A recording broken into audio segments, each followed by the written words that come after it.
I welcome any comments from any presenters and participants now on what you've heard from other people today.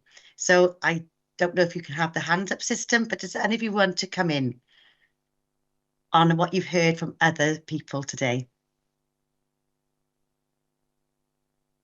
Rhian, diolch o galon. Hi, I found Graham's presentation very interesting and a real synergy with our earlier presentation in terms of, the importance of outdoor learning, the importance of pupil voice, yet there still needs to be possibly better guidance, better support, better shared definitions and understanding of these two different areas. And I just found that quite compelling. That was a strong theme for Graham, but also a strong theme for our research as well. So, and interesting that this has come out from this very important research during the pandemic period, but a chance to kind of take that learning forward now and offer potential guidance, obviously in terms of co-production with children, in co-production with practitioners, with regards to advice on taking these important sort of policy agendas forward to make sure that we can better embed them. So yes. Diolch o galon, thank you for that. Graham. Just to echo what Rhian's just said, actually, I noticed a synergy too. I think there's some really interesting work from Scandinavia where children are asked about their learning experiences outside, and they are really good at expressing the fact that they value both, not only learning, not only outside, not only indoors, but actually they see the synergy much more clearly than the adults they work with, and they value both those opportunities. So absolutely, I know that Rhian and the team commented on a little bit about the use of outdoor spaces, and absolutely, I thoroughly agree with that. Diolch o galon. Carmel?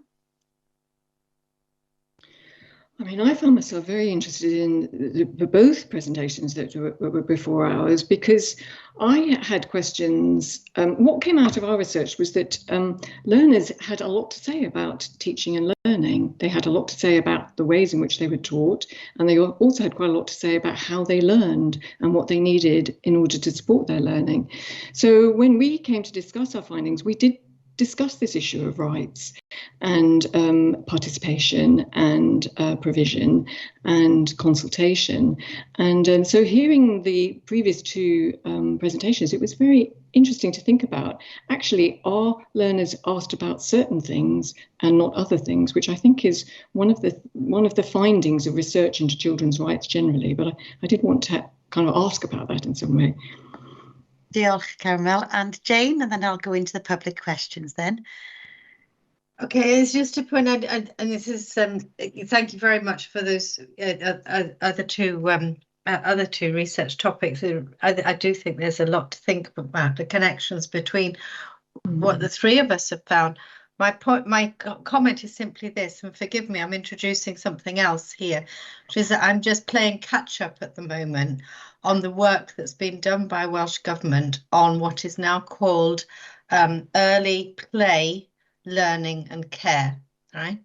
And I'm looking through the documents and finding huge depth and huge sort of joining up of thinking about children's needs and also listening to children. And I suppose the obvious point for whatever it is we're talking about in terms of what is good or what positive practice there is that we can only know what children think and what they feel about what is produced for them and done for them if we ask them.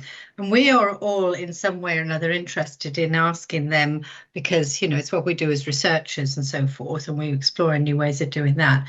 But the real trick, surely, is for that to be internalized and absorbed within the practice of everybody who's involved in educational settings and care of children. I don't think we are there yet, but what I was so excited about was the integration in this early years stuff of the insistence on reflective practice and the values based and really understanding that. So that's my comment. Diolch o galon, thank you, Jane. So I'll read the question for you all. So if you use your hands up if you think this one, or if you want to come in with your answer. The first question from the public, question cyntaf.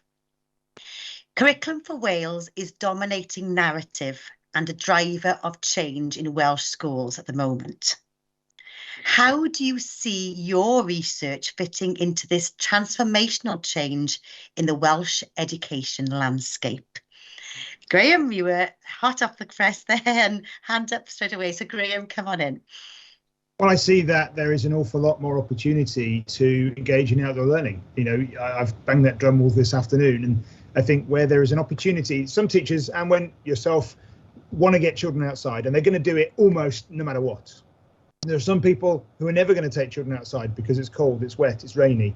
But there's a whole group of teachers in the middle that have maybe felt restricted in the past, or not been empowered, or not had the sufficient confidence. That there was a question earlier during after my talk about, and they've not had that, or they've been reined in by this idea, well, it's not real learning. But Curriculum for Wales gives them that flexibility, gives them that opportunity to think creatively and say, actually, if we're doing maths, we're talking about Fenerbahce sequences, well, why don't we take that outside and look at pine cones or sunflowers? You know, why don't we do those things in a different way? So as opposed to being rigid, I think those opportunities are there. Diolch again, and use of the Cynefin in our local area just as a starting point for everybody. Diolch again, Graham. Caramel. So I just want to say, really, I think my thinking is that the Curriculum for Wales seems to me like a fantastic opportunity. My area is inclusive education. And I think in terms of the emphasis on reflective practitioners and assessment for learning practices and pupil voice, you know, those are practices that clearly support inclusive schools. So I think that it's a very exciting opportunity, but I do take on board what has been mentioned here this evening about the clarity of some messages and the clarity of some practices. And I do wonder about that because I'm conscious that there are also practices in schools, and I think perhaps attainment grouping might come into this category, that are kind of ongoing, and I'm not sure how affected they are by change. And I do think that in my area of inclusive education, what is needed is very, very clear messaging and guiding principles, and I don't always see that. Diolch yn fawr iawn. Thank you, Caramel. Arwyn. Cam nesa bersonol I fi lle. So the next step for me, I'm doing a study on what children from primary and teachers, what their feelings are about the new curriculum, what they want from it, what the teachers want from it, and also what kind of resources or activities are going to be able to help schools cydweithio to collaborate efo plant and work with children. Thank you. Felly, gyda ni'n cwestiwn nesaf. We have the next question. So post-pandemic and within the new curriculum, do you detect more variation in practice? And is this a good or a bad thing? Does anybody want to come in? Graham, diolch. Detect, anecdotally, yes, there is more variation in practice. Is this a good thing? I think yes, because it's demonstrating the creative and innovative ways that our teaching workforce are able to teach children. Is it a worrying or scary thing for those looking at quality assurance? Yes, because it makes their job much harder. If you haven't got a framework that says you will do this at this time and this at this time, it's harder to tick those things off. But that then requires a different way of thinking, something I said in my presentation. Do we value the things that we measure, or are we actually better off trying to measure the things that we value? I would be in the second camp, and I think that just because something is difficult to measure, for instance, the affective development through outdoor learning, doesn't mean it shouldn't be. It doesn't mean it shouldn't be valued. If we've got to a situation where we are only valuing the things we measure, we restrict what children can learn, we restrict the role of our professionals in education. So variation, I think, is a good thing, providing it's not variation in quality, it's variation in delivery. And that is perhaps a challenge for the education sector to take on. Diolch yn fawr iawn. Thank you, Graham. Does anybody want to come in as well? It's a difficult one, and I'm a firm believer in that element as well, that we have to think differently.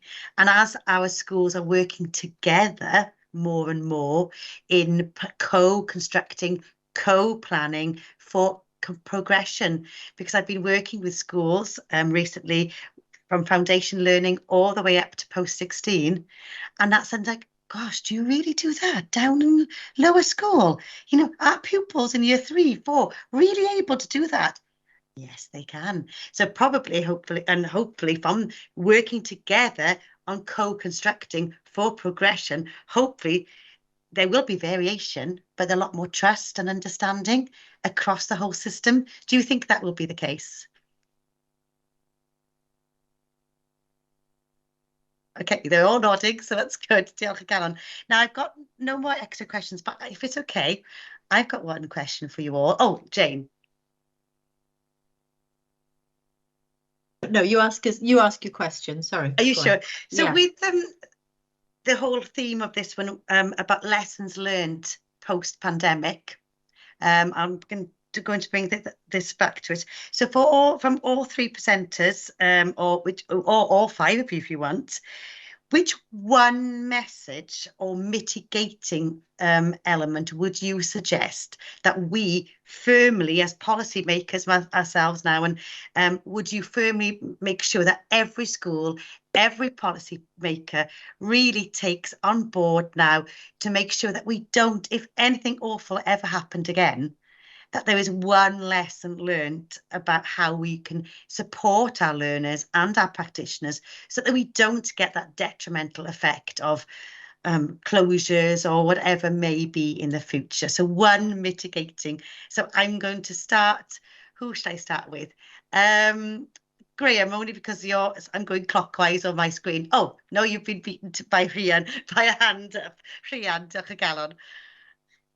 I think it's more of an observation as well in terms of relation to that question. It's something that I've reflected on as the presentations have unfolded, is that we can't neglect to consider the resources that are required to make all of these successful in terms of effective pupil voice, in terms of outdoor learning, in terms of small class sizes, in terms of what Carmel and Di were referring to in terms of making ALN activities as rich and as beneficial as possible. And we're in a cost of living crisis. So my one thing to the policymakers would be, and in terms of a children's rights argument, please consider that these are important, certainly important elements in terms of ensuring that children's rights are met, and consider, you know, the benefits and consider the resources that are required to effectively deliver all of these different approaches. Diolch y galon. Thank you, Rhian, for that one. Arwyn or Jane, do you, either of you two, want to come in from with regard to pupil voice around llais y disgybl? Yes, I mean, I think that from the pupil voice research, as with other research that we've done previously, or engagement activity with children in schools, I should say, because of children taking the lead in research, I think it's about listening and having teams that are age inclusive. Yeah, no matter what your role, you know, the children in schools, in communities, connected, you know, and realizing that you know, they're all part of one whole thing. And I do think the curriculum for Wales gives an opportunity for that, and I think that we need to name it for what it is. And one of the accurate ways of describing it is there in the curriculum guidance. It's human rights education, you know, about human rights, and through human rights approaches, of which there's more and more literature available and experience available, and so that you know, the problems are there. You know, all the resources aren't going to suddenly come overnight. Share the problem and work it out. And way before COVID, back in the in our one of our Llais Bark projects, co-produced an incredible curriculum in a little school down in southwest Wales. And as you've said, you know, the year 3, year 4, year 5 children can do an awful lot, given the time and the support and the space to do it. And you can also find that there may be resources out there which you can access through that sort of collective activity that you wouldn't have thought of otherwise. Diolch yn fawr iawn. Diolch, Jane. Carmel, Arwyn and Graham, any one thought-provoking or one aspect? Graham first. Perhaps more controversial, I think it's something I've hinted at though. We need to allow our teachers, our professionals working in schools to have the independence to do what they know is best with the children they work with. And I think that was shown through the pandemic because actually head teachers work with these local authorities. They didn't know what to do, so they had to refer to the professionals working with the children every day who knew how to do with the best. And that was not a one-size-fits-all, even across the local authority. There was so much variety and variation. We had to trust our head teachers that they would keep their children safe, that they would look after their staff, and they would continue to care for their children. And then that was passed on to the school staff themselves. We need to move to a system, if we're encouraging innovation in curriculum design by our teachers with Curriculum for Wales, we need a quality assurance system that reflects that and isn't sort of seen in a punitive fashion so that it's checking a box or something like that. We need to have that freedom. We develop the professional capital of the teaching workforce, and that then innovates in our curriculum and in our children's wellbeing. Is that classic one? That progress doesn't look the same for everybody at the same time, does it? So, diolch yn fawr iawn. Carmel or Dai or Arwyn? Yeah, I mean, what came out of our research really clearly was the importance of relationships and the experience of positive relationships for learners who require a bit more support. And thinking about the circumstance of the pandemic, what also came out of our research was that people were very positive about the practices in schools where pupils still went in to group, so they weren't taught online. They came in to school, and there were sort of special groups that were run during the course of the lockdown, and that was kind of described quite positively by learners, and it was described quite positively by staff. And by contrast, you know, the use of technology and online learning was not described that positively. So I think in terms of a lesson of the pandemic, it would be that those kind of real-time interactions and that kind of support in school support that is offered by schools was obviously an important one for that kind of situation. Diolch yn fawr iawn. And before I sum up, we've got 5 minutes left of this evening's session. Arwyn or Dai, last comments from you before I sum up or not? Yeah. Arwyn, diolch. Un o'r pethau mawr nes i... So one of the big things that I gleaned from the work I did, how much the schools were willing to listen to their pupils and how things worked online. The platforms that hadn't worked so well in the first lockdown, the second lockdown, they had listened and they worked on changes and improving the second time around, you know. And there was so many different ways they came up with these different ways to listen to the parents, the pupils, and to change accordingly. And there was very positive outcomes during that time. And a lot said that if something horrendous like this would happen again, lessons have been learned with technology and all the different ways that we could work. So certainly there's a benefit that has come from it. Big benefit, isn't it, of what we've learned. So good practice, I guess. Thanks, Dai. You've got 30 seconds. Dim ond un peth bach for me. So just one little thing, I suppose. Now this comes back to one of the questions that someone from the group asked earlier on about the importance of everyone having high expectations for and aspirations of all their learners, regardless of need. And as Carmel said, the importance realistically of building those relationships with our learners to ensure that those most disadvantaged and impacted upon learners in our communities last time shouldn't find themselves in a similar situation if that happened again. Diolch yn fawr iawn. Geiriau call I orffen fyna. Very wise words to finish there about equity for all learners. Diolch o galon. So felly, I gloi heddiw, sy'n ni'n licio diolch o galon I chi gyd am ddod yma I rando heno. Ac wrth gwrs, heb os, i'n holl cyflwynwyr am eu gwaith dros Thank you to all our presenters over the work and for their presentations, which were incredibly interesting. By thanking you all for attending tonight or this evening, and without doubt to all our presenters for your research and your work over the last few years, and for presenting really interesting themes, which are very thought-provoking. I fi yn I crynhoi yn holl gwaith ni. So to me,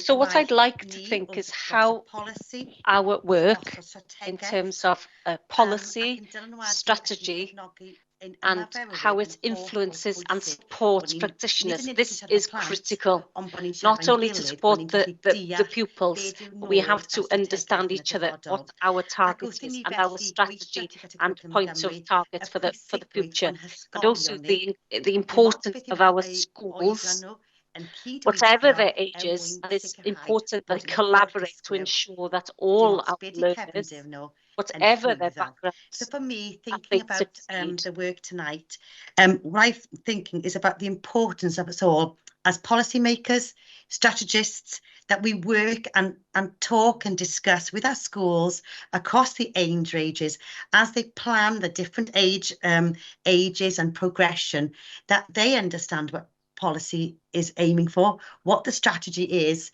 but we equally listen not only to the voice of the pupils, but the voice of the teachers. It's a tough world out there at the moment.